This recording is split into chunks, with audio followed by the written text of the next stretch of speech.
Nadège et moi, on devait faire une prestation quelque part et on était dans les coulisses. On devait conduire la louange. Pendant qu'on était dans les coulisses, je sais pas ce qu'on était en train d'arranger. On arrangeait des choses et tout, on parlait et on s'est pris la tête. Je me souviendrai toujours. Oh non, c'était chaud, c'était vraiment chaud. On s'est vraiment pris la tête et on était prêts à commencer. Mais on s'est pris la tête. Moi, j'étais parti de mon côté. Elle était là, restée à la pièce. On s'est vraiment pris la tête. Mais dans mon coin où j'étais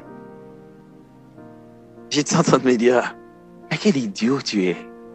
Qu'est-ce que tu fais là? Qu'est-ce que tu essaies de faire? Est-ce que tu essaies de dire que la situation changerait quand tu t'en éloignes?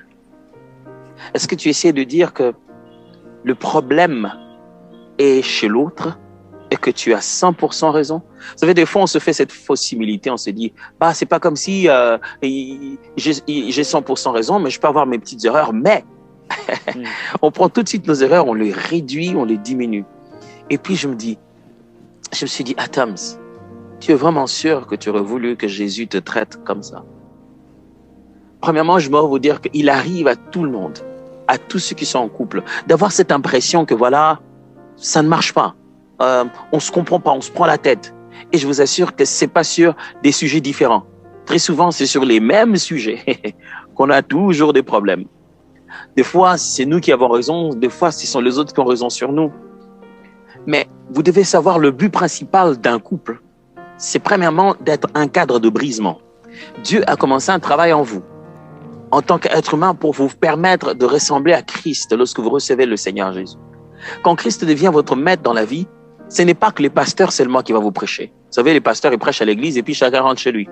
Dieu nous a donné, moi comme ça toujours je vois ça, Dieu nous a donné, je veux dire, un superviseur quotidien qui fait le suivi de son caractère en nous. C'est comme ça que je considère. Je considère que si Dieu est en train de suivre, si oui ou non je développe la nature de Christ dans ma vie, eh bien il m'a donné une femme que voici, qui va veiller sur ça, qui va m'énerver pour ça, qui va m'amener au bout pour ça. Elle n'a pas l'air d'accord.